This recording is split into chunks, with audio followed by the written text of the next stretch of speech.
Howdy from my campsite in Pueblo, Colorado. A pretty plush campsite. Staying in a hotel. I'll leave here in a couple days.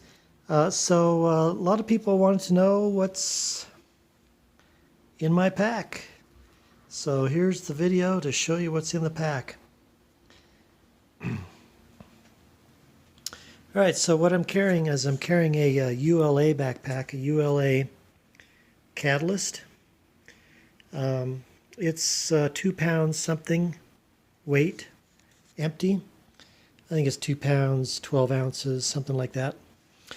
And it's been a pretty good backpack. I've carried up to about 44 pounds with it when I was carrying the snowshoes in the Rockies there.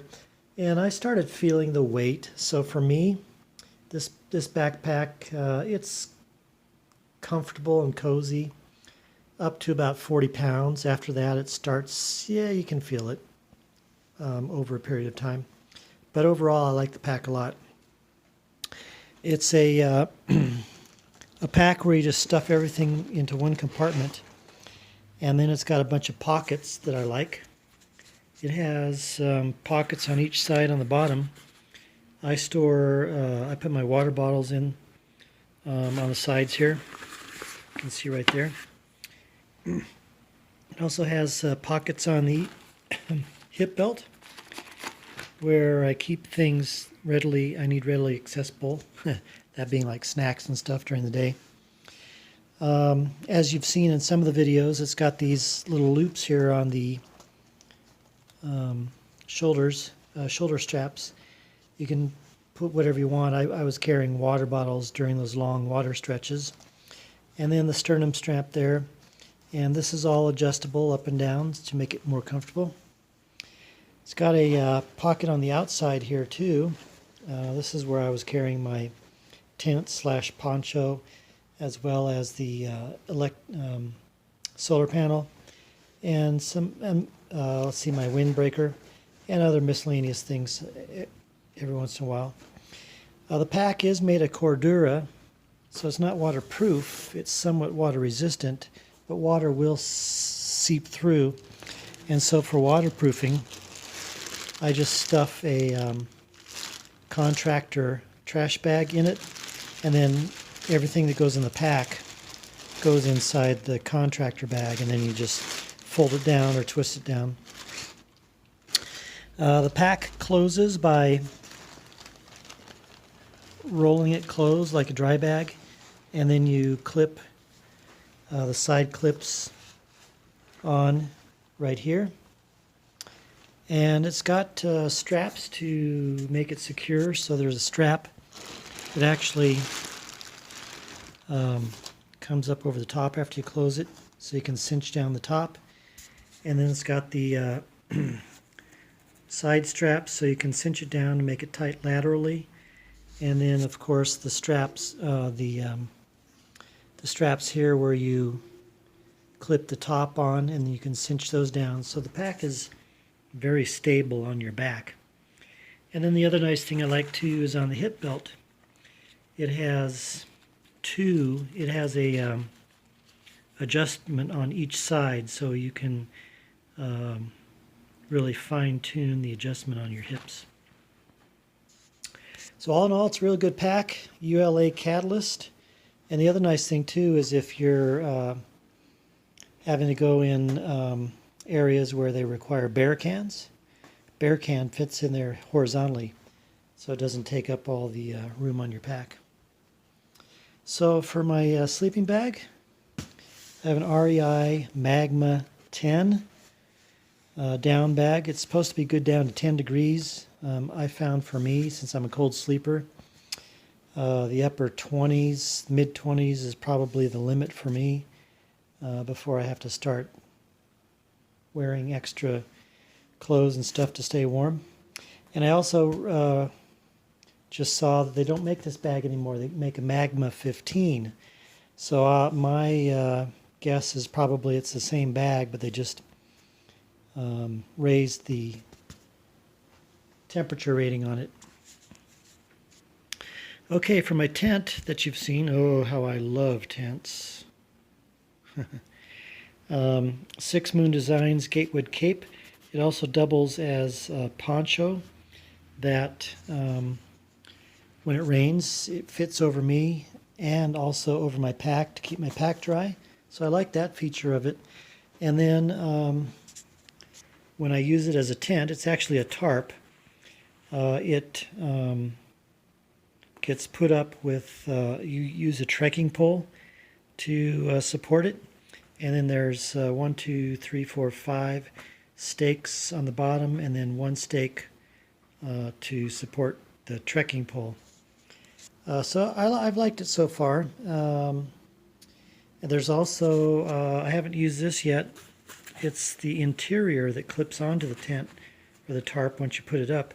It's got the bug netting as well as the bathtub floor to keep you dry on the bottom. But what I've used on the bottom up in the snow and then a couple other places is the Tyvek ground sheet. It's just a sheet of Tyvek, you know, the stuff they use when they're building houses to wrap them and keep them dry. So all in all, this has worked for me, but I will be swapping it out, and I'll tell you in a minute why. What I'm also using too is actually two things.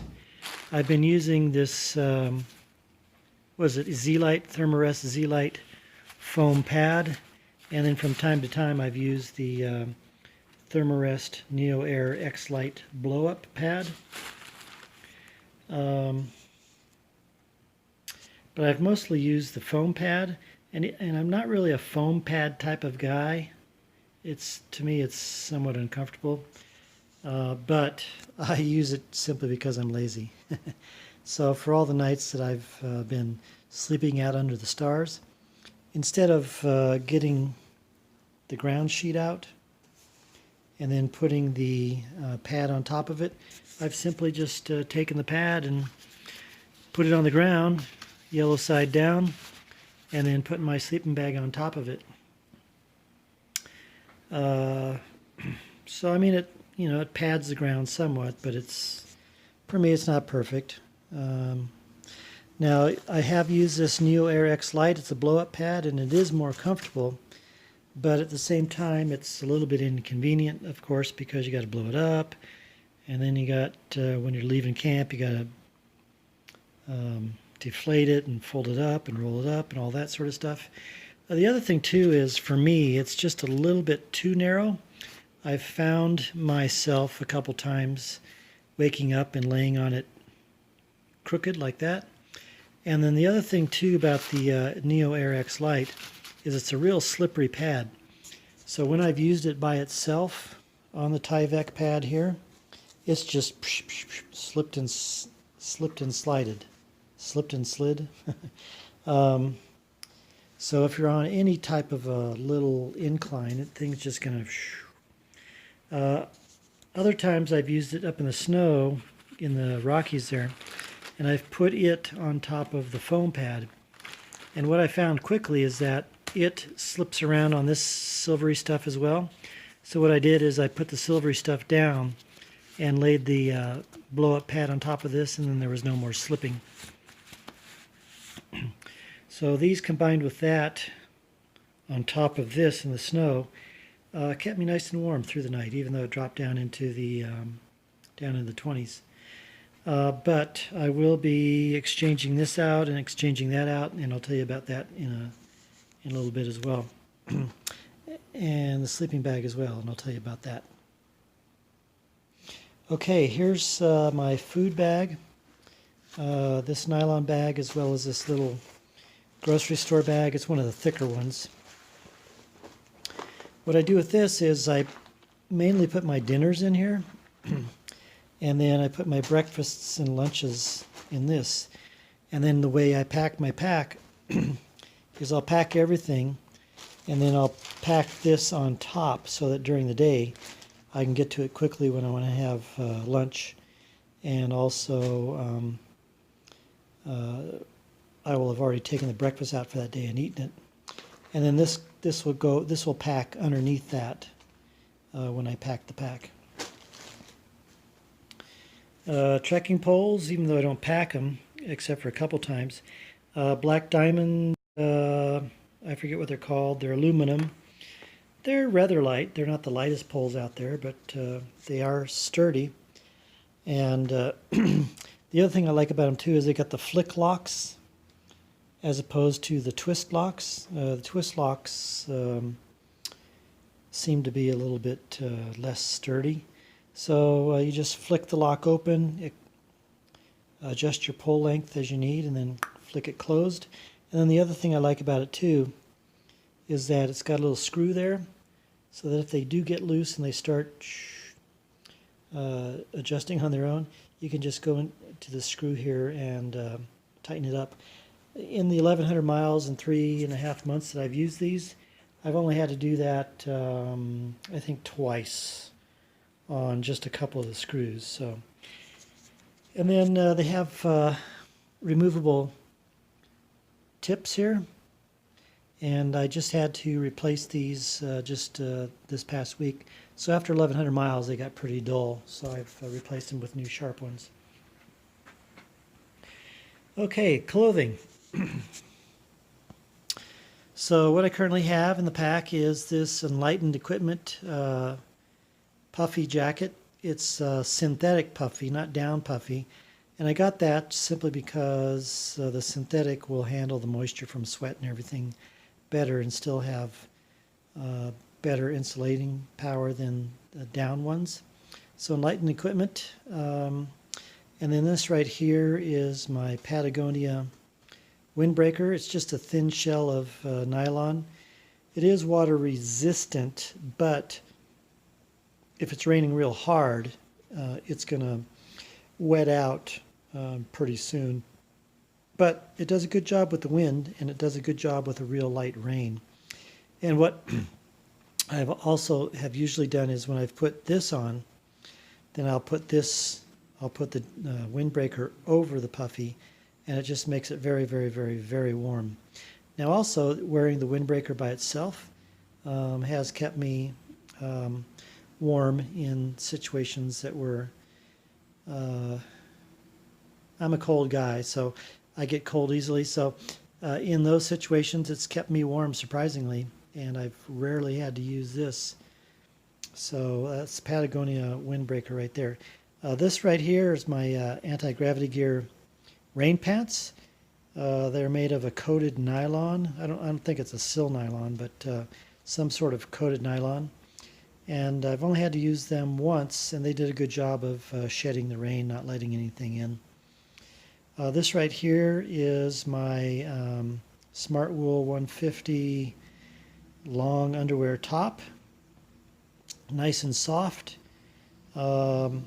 I've never used it simply because I've been warm enough with my long sleeve shirt, undershirt, and then those two jackets.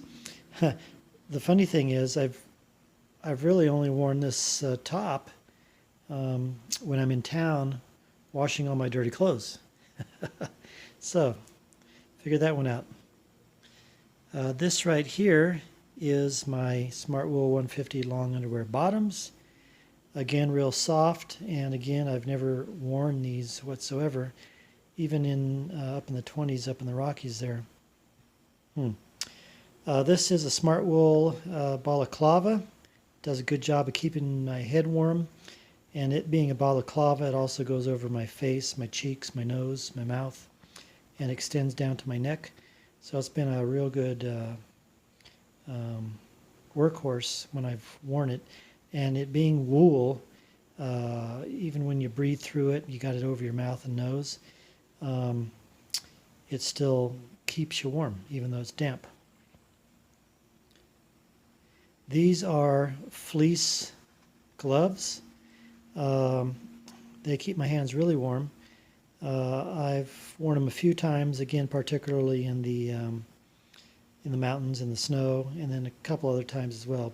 But they're really nice and warm. And then right here I have some nylon shell over mitts that would go over these, but I've never had to use these. It's never really gotten that cold for me to use them. And those are just basic little REI nylon shell overmitts. This right here is my nylon running shorts.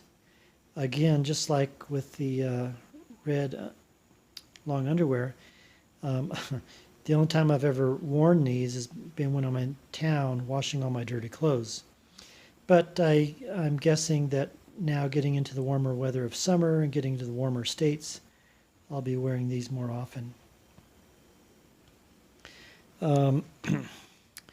Okay, so down here I have extra liner socks and extra wool socks. These are smart wool socks that I just got.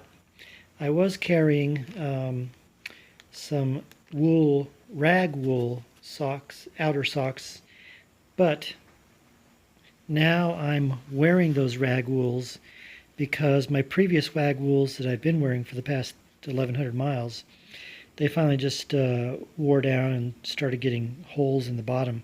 So I threw those away and brought these rag wools out that I was carrying as extras.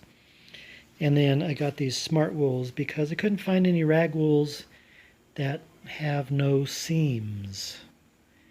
The Fox River ones have seams on the inside, and nothing else I could find has or seamless except for these smart wools.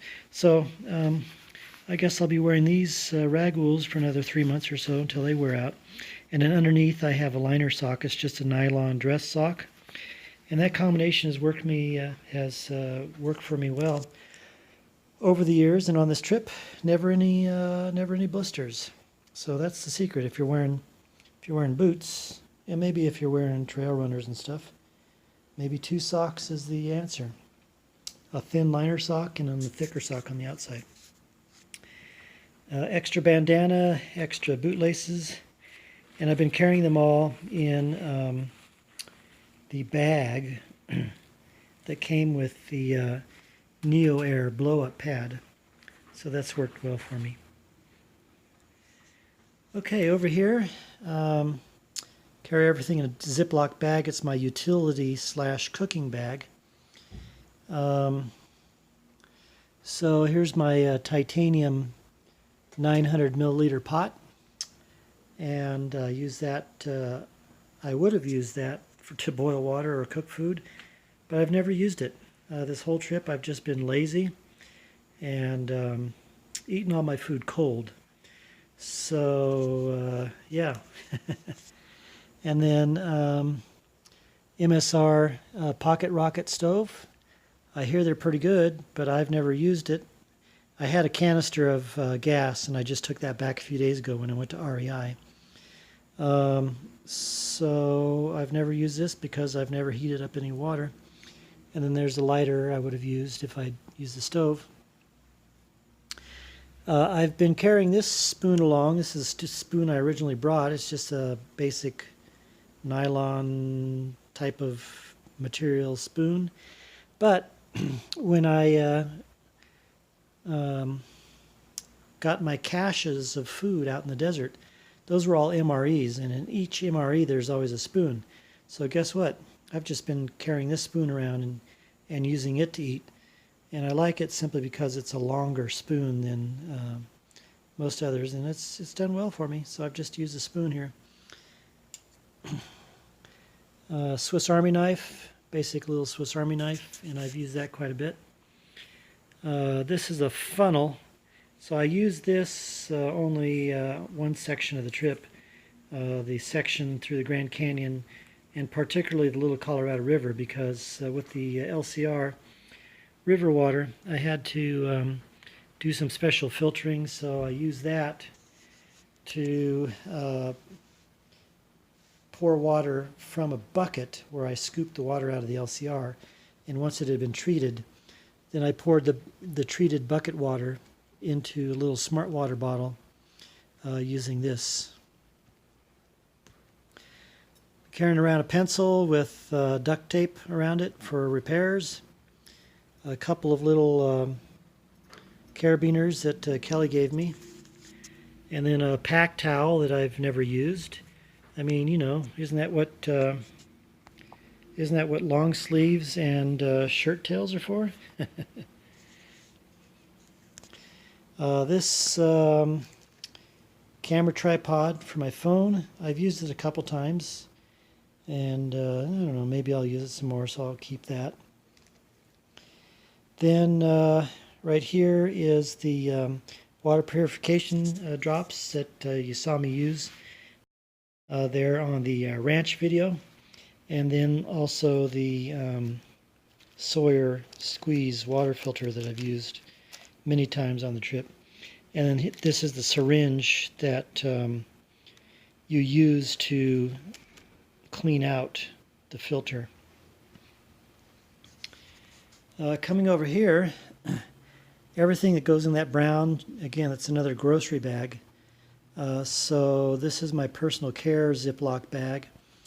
That white stuff there is just cushioning stuff that I used when I was in Kingman for my arches. The doc gave me those to support my arches some more. And then also this is extra soap, toilet paper, and a trowel right there. Toothbrush, toothpaste. This is what I call my God bag. It's got my rosary, my Bible, things like that. And then this is my electronics bag. In the electronics bag I have, do I have it all there? Yeah, I do. Okay, so in the electronics bag, I was just, for a wall charger, I was just carrying this one Anchor wall charger, and then I would connect the cable here to my battery pack, and then this cable to the phone, and charge them both at the same time when I'm in town. But I found that it takes them a lot longer to charge, so what I did is I had Zori send me my quick charge phone charger for my Pixel, and so then when I get into town I simply charge the battery pack with that and the phone with that, and they go real fast. And then right here is a battery charger that I use. I use rechargeable batteries in my Black Diamond headlamp. So once the battery pack and the phone are all charged, then I attach this to that and then charge those batteries from there. Right here I have a flash drive for my phone to upload the photos off my phone when it gets full. And then the cables, I'll probably send one of these cables back, but a cable with multi-adapters on the end, and then one for my phone. And then this is the Anchor 10,000 milliamp PowerPort 2 battery pack. It needs charging before I leave town here. And then this battery pack will typically give me 4 to 5 days of charge on my phone, depending upon how much I use it, whether filming or using the GPS or whatever. When it starts getting low, if I'm not close to a town, then I'll break out the solar charger, and then I'll charge the battery in the mornings when I'm getting everything all packed up, or I'll do it in the afternoon when I stop and make camp. So that's helped out quite a bit. Anchor, I think it's a 12-watt solar panel. And then once again, the Black Diamond headlamp, it's got 3 settings. It's got the main white light to beam far. Then it's got a secondary white light to have a diffused type of white light for just illuminating around camp. And then it's got a red lamp right there so that you can use it without destroying your night vision. Okay, so that's everything that's in the pack. It's about a 15.5 pound base weight. And I will be swapping some stuff out. 15.5 pound base weight, by the way, for those of you who don't know. A base weight of a pack is everything that's in the pack with the exception of food and water. So it's about 15.5 pounds. So now I'm going to swap out some things now that I'm getting into the warmer weather and potentially more rain. So the sleeping bag, it's a down sleeping bag, and I am going to swap that out with a synthetic bag that I bought at REI, a little $79 Marmot synthetic bag. It's rated down to, I think, 45 degrees. And the reason I'm doing this is because with the possibility of rain and getting it wet, it'll keep me warmer potentially if it's damp, as opposed to the down, which just loses all its warmth capability. But the other reason too is because it's a cooler bag, so on those warm Midwestern nights, I can just not have so much heat retention, right? And then on the tent slash poncho slash tarp, I'm going to swap those out. And I bought a dedicated tent, all one piece, MSR Hubba NX, one-person tent.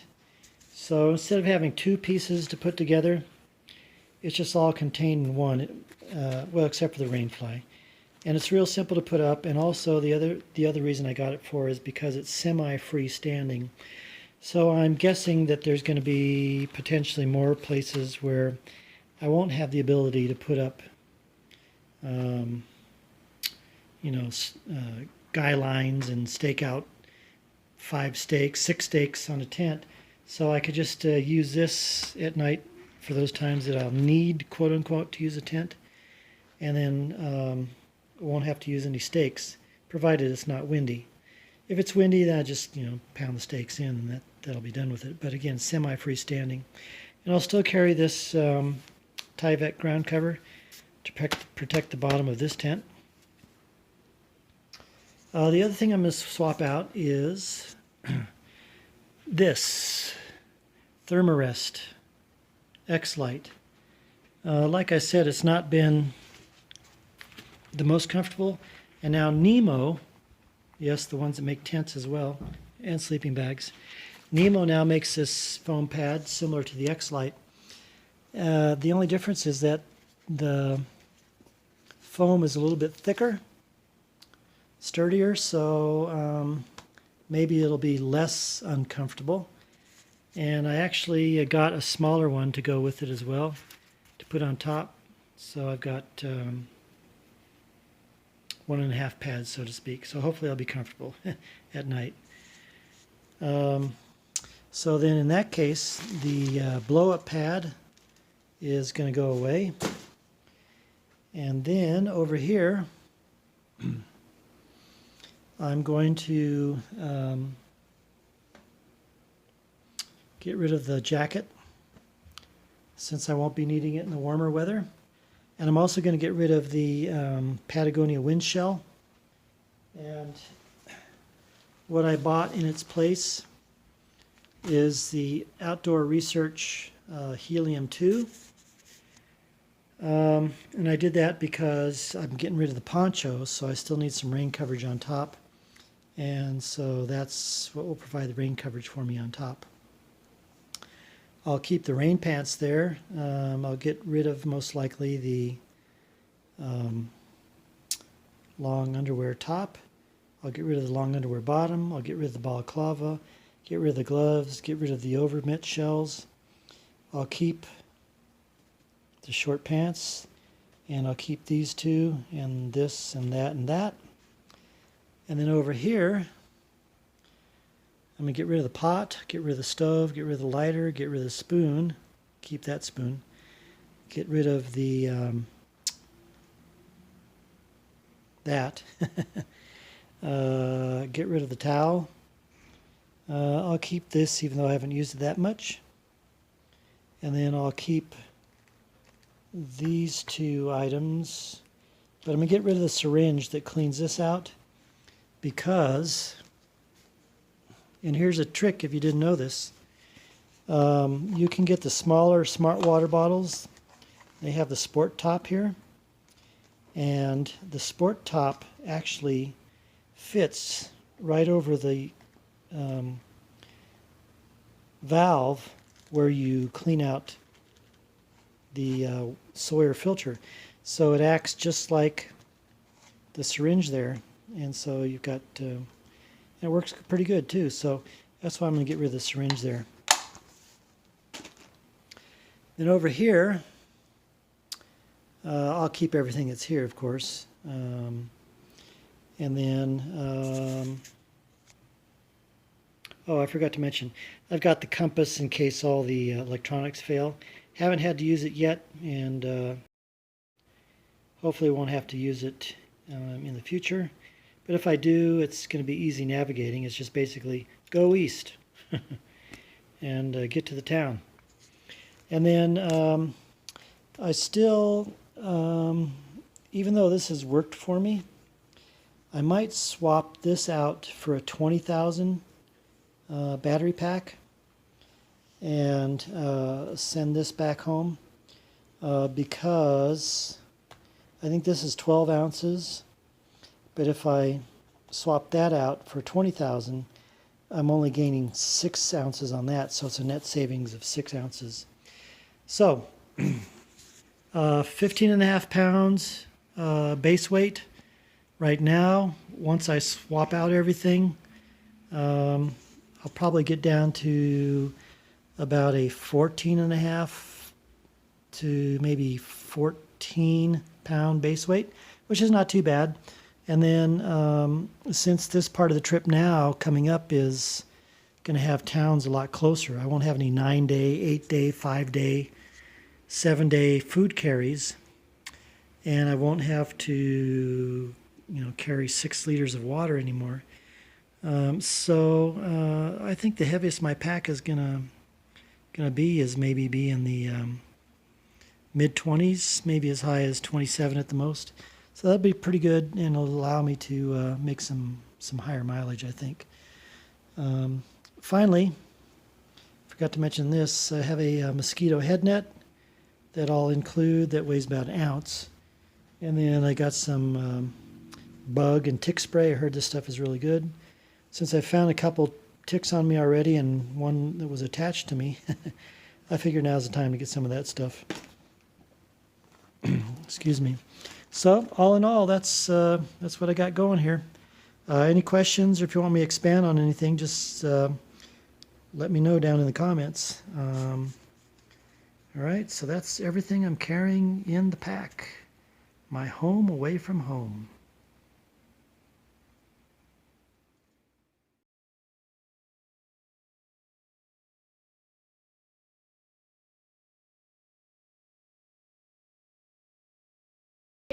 Follow the yellow brick road.